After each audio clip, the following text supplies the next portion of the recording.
Assalomu alaykum, hurmatli talabalar. Dasturlash fanidan bu galgi mavzuyamiz funksiyalar mavzusiga bag'ishlanadi. Mavzuyamiz rejasi, funksiya tavsifi, funksiya prototipi, ko'rinish sohasi, lokal va global o'zgaruvchilar, rekursiv funksiyalar, funksiyaga doir misollar hamda xulosa qismlari bilan tanishib o'tamiz. Funksiya tavsifi. Funksiya bu yordamchi algoritm bo'lib, ish natijasi sifatida ma'lum bir qiymatlar qaytaradi. Masalan, sondan ildiz olish, darajaga ko'tarish, trigonometrik funksiyalarning qiymatini hisoblash, foydalanuvchi tomonidan yaratilgan funksiyalar. Funksiyani ikki xil toifaga ajratib olishimiz mumkin. Standart funksiyalar hamda foydalanuvchi tomonidan yaratilgan funksiyalar. Funksiya nima uchun kerak? Dasturning turli joylarida bir xil hisoblashlarni bajarish uchun, ommabop funksiyalar kutubxonasini yaratish uchun, murakkab strukturaga ega bo'lgan masalalarni dekompozitsiya qilish yo'li bilan ishlash uchun zarur hisoblanadi. Funksiya unikal nomga ega buyruqlar, operatorlar ketma-ketligi bo'lib, dastur tanasining ixtiyoriy joyidan uni chaqirib olish, ya'ni unga murojaat qilish mumkin. Chaqirilgan dasturdan ishlash uchun kerak bo'lgan ma'lumotlar, o'zgaruvchilarning boshlang'ich qiymatlarini olish mumkin. Oldindan toifasi, ya'ni tipi belgilangan turdagi natijaviy ma'lumotlarni qaytarish mumkin. Funksiya strukturasi. Funksiya tuzilishi, ya'ni umumiy strukturasi quyidagicha. Avvalambor funksiyaning qaytaruvchi qiymat turini berishimiz lozim. Undan keyin funksiya nomi va qavs ichida formal parametrlar ro'yxati berib o'tiladi va sistemli qavslar ichida funksiya tanasini berib o'tamiz. Biz o'tgan ma'ruzalarimizda ko'rib o'tgan int mainimiz ham funksiya hisoblanadi, lekin bu dasturdagi asosiy funksiya. Shuning uchun uning nomi har doim int bo'lishi va main bo'lishi va qaytaruvchi qiymati int toifada bo'lishi zarur. Qolgan foydalanuvchi tomonidan yaratilgan funksiyalarni esa xohlagancha qaytaruvchi qiymat va istalgan nom berishimiz mumkin bo'ladi. Bu yerda misol sifatida larger nomli funksiya e'lon qilingan. Funksiyaning qaytaruvchi toifasi double toifaga ega, ya'ni bu haqiqiy tipli qiymat qaytaruvchi funksiya hisoblanadi. Funksiya nomi larger deya nomlangan. Funksiya nomi xuddi o'zgaruvchi nomidek katta va kichik lotin harflari, pastki chiziqcha belgisi va raqamlardan iborat bo'lishi mumkin. Undan keyin qavschida formal parametrlar, ya'ni qabul qilishi mumkin bo'lgan qiymatlar berilgan. Bular ikkita haqiqiy qiymat. Ya'ni bu funksiyamizning vazifasi berilgan ikkita haqiqiy sondan kattasini aniqlash vazifasini bajaradi. Funksiya tanasida maksimal degan o'zgaruvchi e'lon qilingan, bu ham haqiqiy toifaga mansub. Lokal o'zgaruvchi hisoblanadi.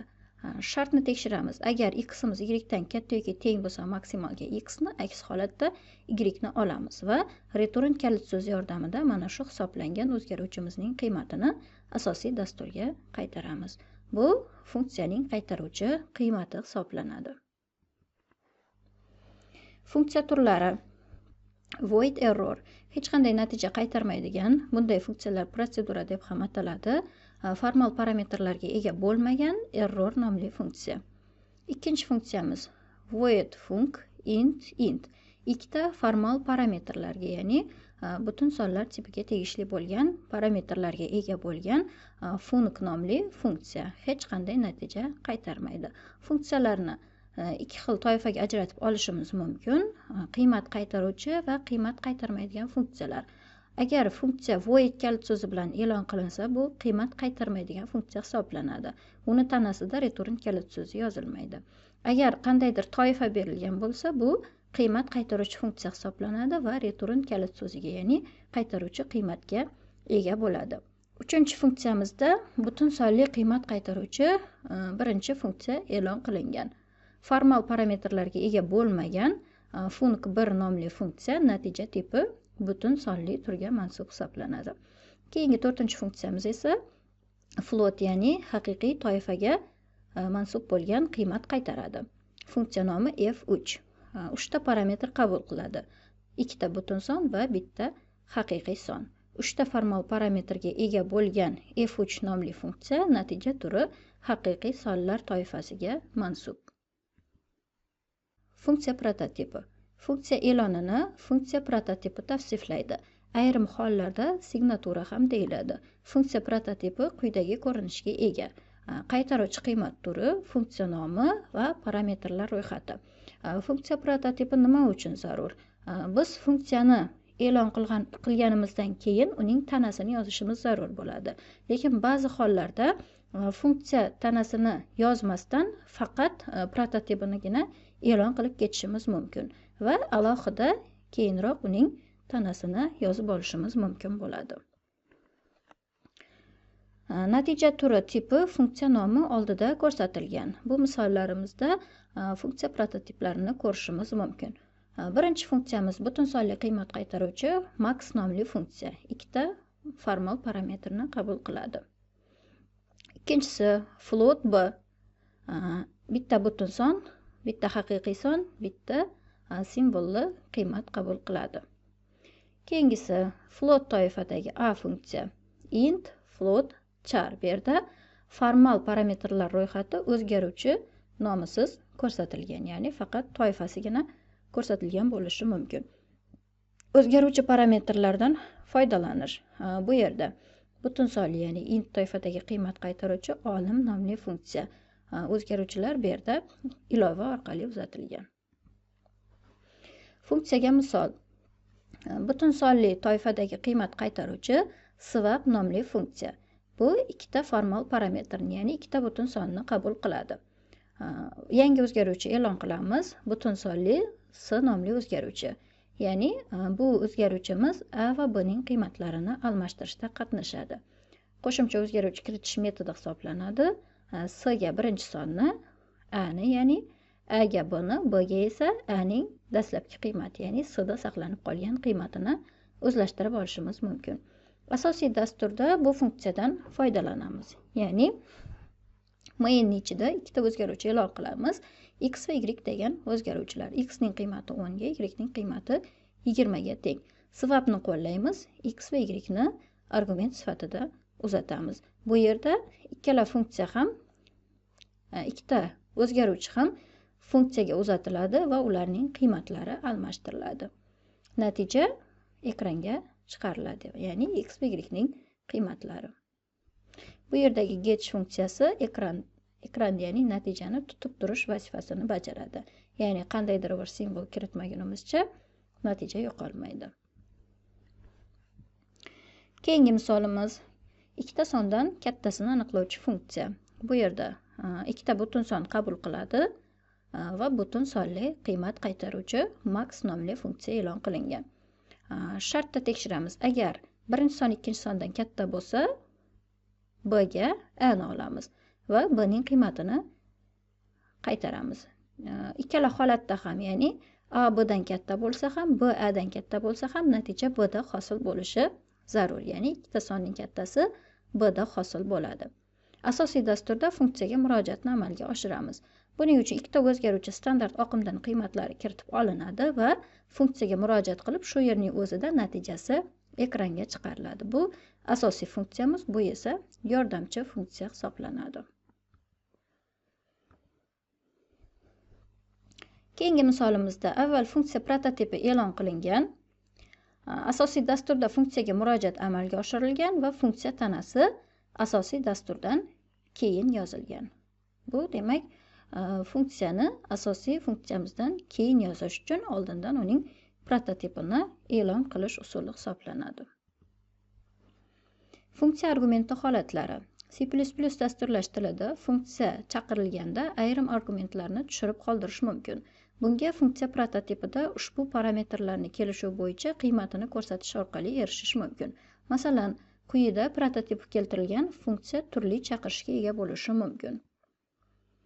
Void namuna, int a, bool x true, char s. Ya'ni bu yerda funksiya 3 ta argument qabul qiladi, hech qanday qiymat qaytarmaydi, nomi namuna deya e'lon qilindi. Funksiyaga murojaat qilish turlari. Funksiyaga 3 ta parametr uzatishimiz mumkin yoki 2 ta parametr uzatishimiz mumkin yoki bittagina butun son, ya'ni birinchi parametrni uzatishimiz mumkin. Lokal va global o'zgaruvchilar. O'zgaruvchilar funksiya tanasida yoki undan tashqarida e'lon qilinishi mumkin. Funksiya ichida e'lon qilingan o'zgaruvchiga lokal o'zgaruvchilar deyiladi. Bunday o'zgaruvchilar xotiradagi dastur stekida joylashadi va faqat o'zi e'lon qilingan funksiya tanasida amal qiladi. Boshqaruv asosiy funksiyaga o'tishi bilan lokal o'zgaruvchilar uchun ajratilgan xotira bo'shatiladi. Turli funksiyalarda bir-biriga bog'liq bo'lmagan bir xil nomdagi lokal o'zgaruvchilarni ishlatish mumkin. Ya'ni ular bir-biriga hech qanday aloqasi yo'q. Har bittasi o'zini funksiyasidagina ko'rinadi. Bu yerda lokal o'zgaruvchilar tavsiflangan, ya'ni funksiya ichida ikkita o'zgaruvchi e'lon qilindi. Bu o'zgaruvchilar asosiy dasturdagi o'zgaruvchilar bilan hech qanday aloqasi bo'lmaydi, ya'ni faqat funksiya tanasidagina foydalaniladigan o'zgaruvchilar hisoblanadi. Lokal o'zgaruvchilarga asosiy dastur va boshqa funksiyalardan murojaat qilish mumkin emas. Dastur matnida global o'zgaruvchilarni ular e'lonidan keyin yozilgan ixtiyoriy funksiyada ishlatish mumkin.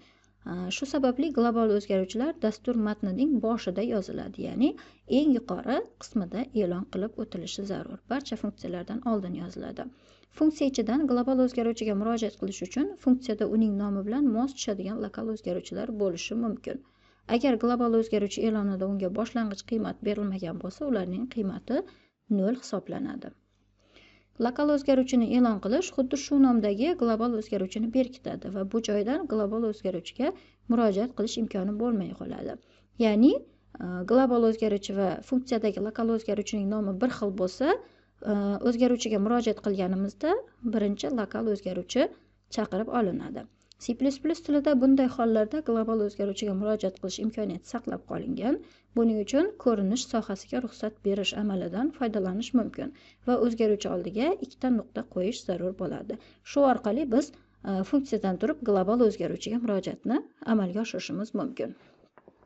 Masalan, dasturning yuqori qismida x degan o'zgaruvchi butun toifaga mansub x o'zgaruvchi e'lon qilingan va unga 25 degan qiymat o'zlashtirilgan. Asosiy dasturimizda ham lokal o'zgaruvchi mavjud, ya'ni xuddi shu nomdagi x degan o'zgaruvchi, uning qiymati 10 ga teng. Agar biz main ichida x o'zgaruvchiga murojaat qiladigan bo'lsak, bu lokal o'zgaruvchiga murojaatni amalga oshiradi. Agar ikkita nuqtadan foydalanadigan bo'lsak, bu global o'zgaruvchiga murojaatni amalga oshiriladi. Demak, bu yerda dasturimizning natijasi global va lokal o'zgaruvchilarning yig'indisini hosil qiladi. Rekursiv funksiyalar. Har bir rekursiv formula kamida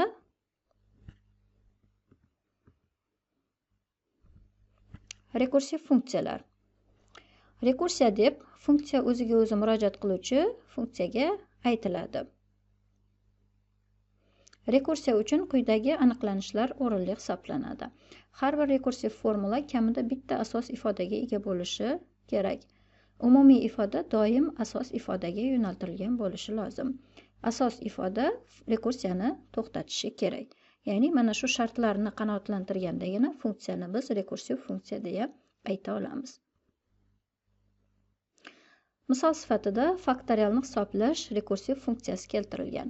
Bu yerda long toifadagi qiymat qaytaruvchi fakt nomli funksiya e'lon qilingan. U bitta butun sonli parametrni qabul qiladi. Funksiya tanasida shartdan foydalanamiz. Agar n ning qiymati 0 ga teng bo'lsa, return 1, ya'ni funksiya 1 degan natija qaytarishi lozim. Bu rekursiyani to'xtatish sharti hisoblanadi. Aks holatda funksiyaga yana murojaatni amalga oshiramiz, ya'ni n ga n-1 faktorialning natijasini ko'paytirish orqali yana funksiya davom ettirilishi mumkin. Bu qachonki n ning qiymati 0 ga aylangan vaqtida tugashini bildiradi. Yana bitta misol, ikkita sonning eng katta umumiy bo'luvchisini topadigan funksiya tuzamiz. Eng katta umumiy bo'luvchi, ya'ni e kub, bu ikkala son qoldiqsiz bo'linadigan sonlar ichida eng kattasi hisoblanadi. Demak, funksiya parametrlari ikkita butun son. Funksiya qaytaradigan natija bitta butun son, ya'ni ikkita sonning e kubi hisoblanadi. Bu misolimizni rekursiyasiz va rekursiyali holatlarda ko'rib chiqamiz. Birinchi, rekursiyasiz holatda. Bu yerda funksiya argumentlari ham, funksiya qaytaruvchi qiymati ham long toifada e'lon qilingan, ya'ni 10⁻⁸ gacha bo'lgan sonlarning ekubini bemalol hisoblab beruvchi funksiya hisoblanadi. Funksiya ikkita argumentni qabul qiladi. Bu yerda Evklid algoritmidan foydalanilgan, ya'ni ikkita sonning ekubini hisoblaymiz. Bu algoritm ikkinchi sonimiz 0 ga teng bo'lguncha davom qiladi. Ya'ni ikkinchi sonimiz 0 dan farqli bo'lsa, birinchi son ikkinchi songa bo'lgandagi qoldiqni va ikkinchi sonning o'zini o'zaro almashtiradi.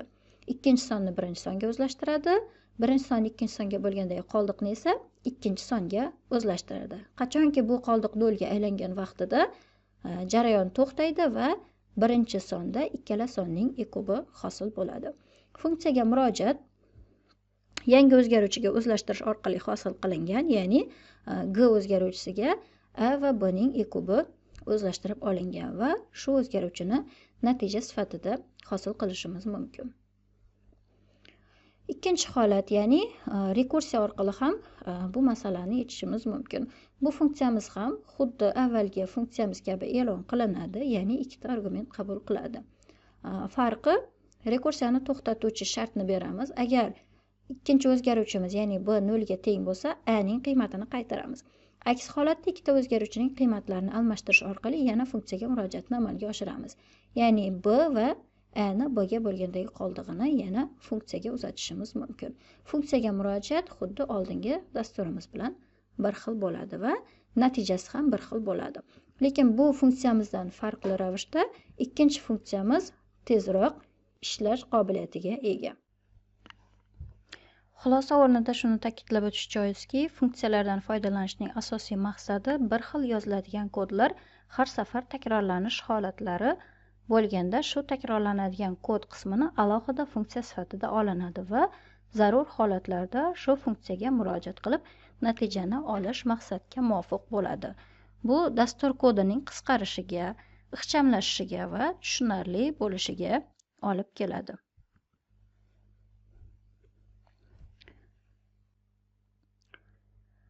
Endi funksiyani yaratishni C++ dasturlash tilining biror kompilyatori yordamida ko'rib chiqamiz.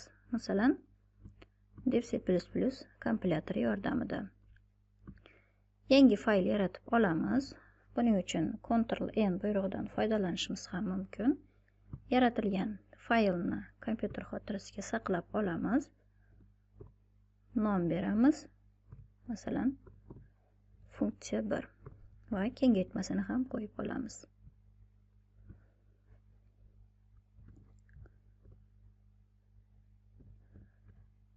Har bitta dasturda yozilishi zarur bo'lgan bibliotekalar e'loni, ya'ni asosiy bibliotekamiz iostream bibliotekasini chaqirib olamiz va using namespace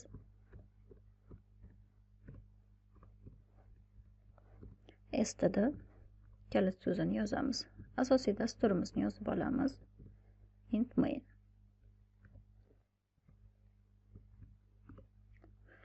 Qanday funksiya yaratishimiz mumkin? Ma'ruzamizda ko'rib chiqqanimizdek, dastlab ikkita sondan kattasini aniqlovchi funksiyani hosil qilishimiz mumkin.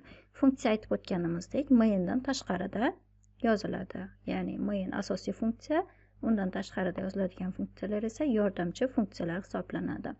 Ikkita sonimizni butun sonlar deya faraz qiladigan bo'lsak, ulardan kattasi ham albatta butun toifaga ega bo'ladi. Avvalambor funksiyaning qaytaruvchi qiymatini aniqlashtirib olishimiz zarur. Demak, butun qiymat qaytaruvchi funksiya bo'ldi. Funksiyaning nomi ham o'zining vazifasiga mos bo'lishi zarur. Ikkita sondan kattasini topish funksiyasini yozmoqchi bo'lsak, unga mos nom qo'yishimiz mumkin. Masalan, max deya nomlashimiz mumkin. Va qavs ichida formal parametrlar ro'yxatini berib o'tishimiz zarur bo'ladi. Bu funksiya qabul qilishi kerak bo'lgan parametrlar. Ular ikkita butun son. Butun sonlarni istalgan o'zgaruvchilar bilan nomlashimiz mumkin. Va sistemning qavs ichida funksiya tanasi yoziladi. Ikkita sondan kattasini qanday aniqlashimiz mumkin? Buning uchun shartlardan foydalanishimiz zarur. Agar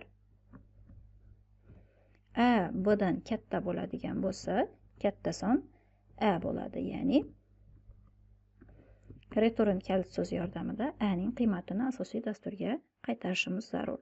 Aks holatda bu yerda agar shart blogini qo'llaydigan bo'lsak, aks holatda else so'zidan foydalanishimiz zarur bo'lar edi.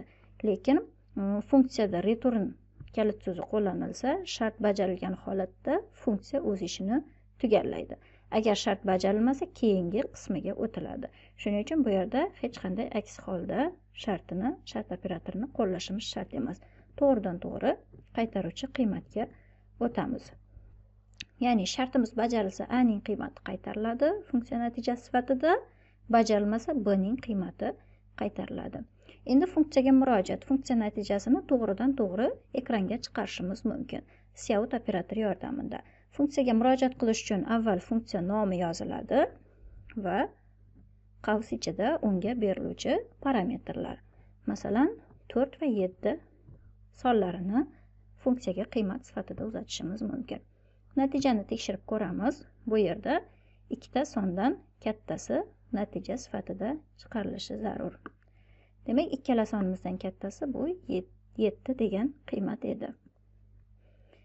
O'zgartirib ko'rishimiz mumkin. Masalan, birinchi sonimiz katta, ikkinchi sonimiz kichkina bo'ladigan bo'lsa, bu holatda birinchi sonimiz ekranga chiqariladi. Ya'ni bu ikkala sondan kattasi 14 degan sonni bildiradi. Bu funksiyamiz qiymat qaytaruvchi funksiya edi. Endi yana bitta funksiya, ya'ni ikkita sonning eng katta umumiy bo'luvchisini hisoblovchi funksiya yozib ko'ramiz.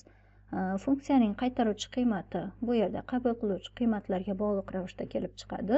Agar ikkita qabul qiluvchi qiymati butun son bo'ladigan bo'lsa, qaytaruvchi qiymat ham butun toifaga ega bo'ladi. Funksiya nomini esa o'zining bajaradigan vazifasiga mos ravishda yozib olamiz. Ya'ni ekub deya nomlashimiz mumkin. Ikkita sondan eng katta umumiy bo'luvchisini hosil qiluvchi funksiya. Funksiyaga murojaat ham buning nomi orqali amalga oshiriladi. Endi funksiya tanasini yozib olamiz. Buning uchun Evclid algoritmidan foydalanamiz. Buni ma'ruzamizda, ya'ni prezentatsiyamizda ham ko'rib chiqqan edik. Takrorlanuvchi jarayondan foydalanamiz. Ya'ni 4-ma'ruzamizda ko'rib chiqqan sharti oldindan berilgan takrorlanuvchi jarayon. Bu yerda b 0 dan katta bo'lsa yoki b 0 ga teng emas bo'lsa deya shart berishimiz mumkin. Ya'ni bu jarayon ikkinchi o'zgaruvchimiz, ikkinchi qiymatimiz 0 ga aylangan vaqtida tugallanishi zarur. B 0 ga teng emas bo'lsa, jarayon davom qiladi.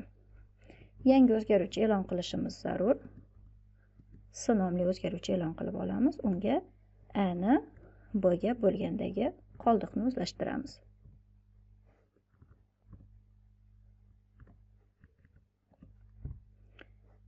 A ga esa b ning qiymatini olamiz, b ga esa s ning qiymatini olamiz.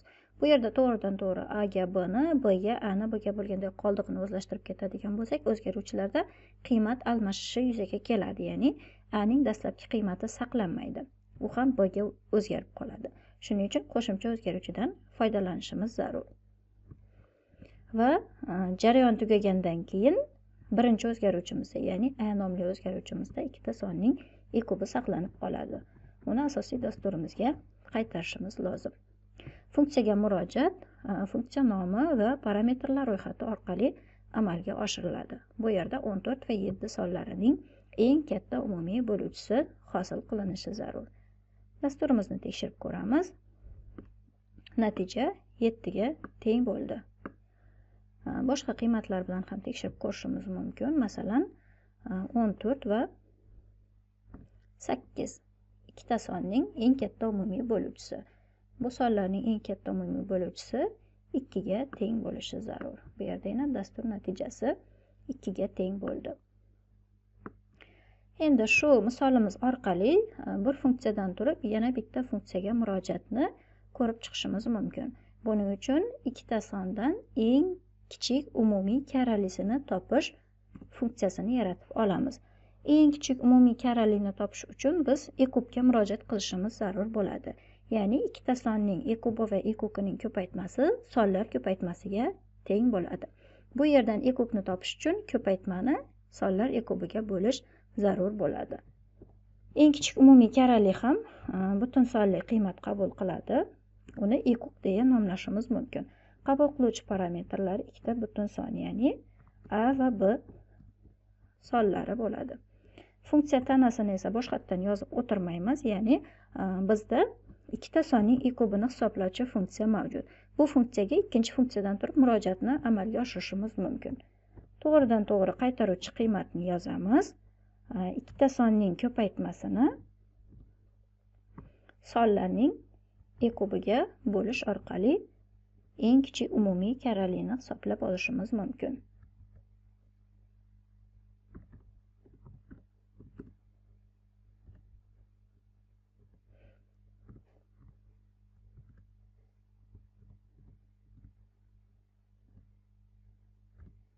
A va B ning e kubiga ko'paytmani bo'lish orqali ikkita sonning eng kichik umumiy karralisini hosil qilamiz.